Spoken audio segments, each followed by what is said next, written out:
Halo Sobat Dijen PHPT, kamu mau mendaftarkan tanahmu yang belum bersertifikat. Gimana sih prosesnya?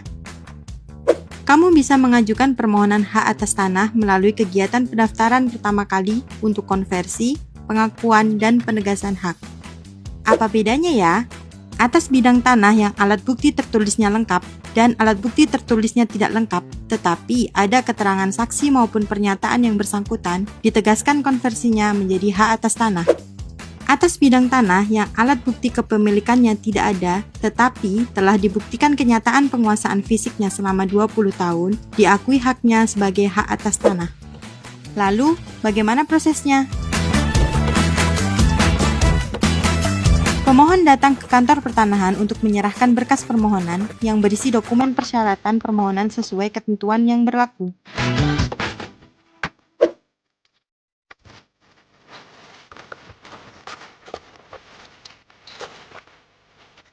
Petugas loket menerima berkas permohonan yang disampaikan oleh pemohon dan selanjutnya melakukan pemeriksaan dan mencocokkan dokumen yang telah disampaikan pemohon dengan persyaratan yang ditetapkan sesuai dengan ketentuan. Apabila berkas permohonan yang disampaikan telah lengkap dan sesuai dengan ketentuan yang berlaku, maka petugas loket melakukan input data pada sistem aplikasi yang disediakan oleh Kementerian ATR BPN.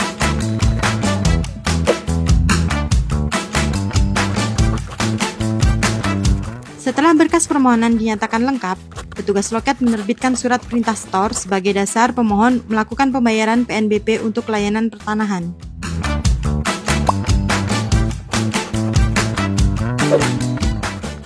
Selanjutnya, pemohon melakukan pembayaran sesuai dengan kode billing yang tertera pada surat perintah setor melalui bank persepsi yang disediakan.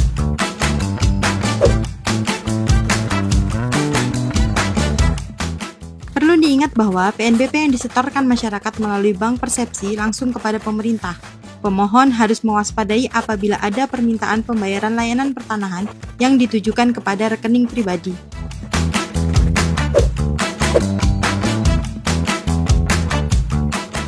Setelah pemohon melakukan pembayaran, sistem akan melakukan konfirmasi pembayaran dan petugas loket menerbitkan surat tanda terima dokumen.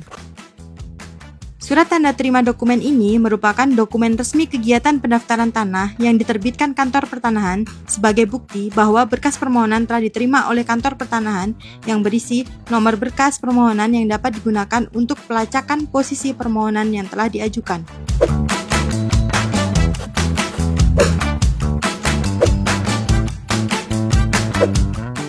Setelah menerima surat tanda terima dokumen, pemohon diminta untuk melakukan pemasangan patok batas yang disetujui oleh tetangga yang berbatasan dan menunggu jadwal pengukuran dan pemeriksaan lapang.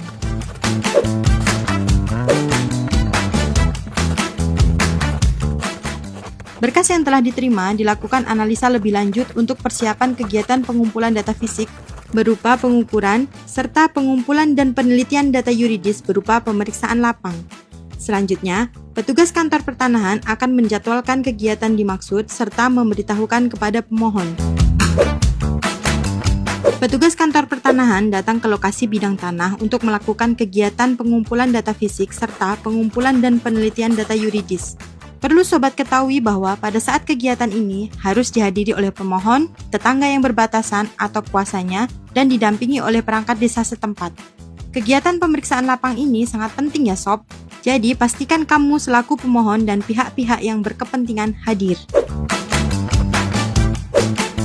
Setelah bidang tanah dilakukan kegiatan pengumpulan data fisik serta pengumpulan dan penelitian data yuridis, maka dilanjutkan dengan pengumuman yang memuat data fisik dan data yuridis bidang tanah yang dimohonkan haknya untuk memberikan kesempatan bagi pihak yang berkepentingan mengajukan keberatan atas data fisik dan yuridis mengenai bidang tanah yang dimohon pendaftarannya.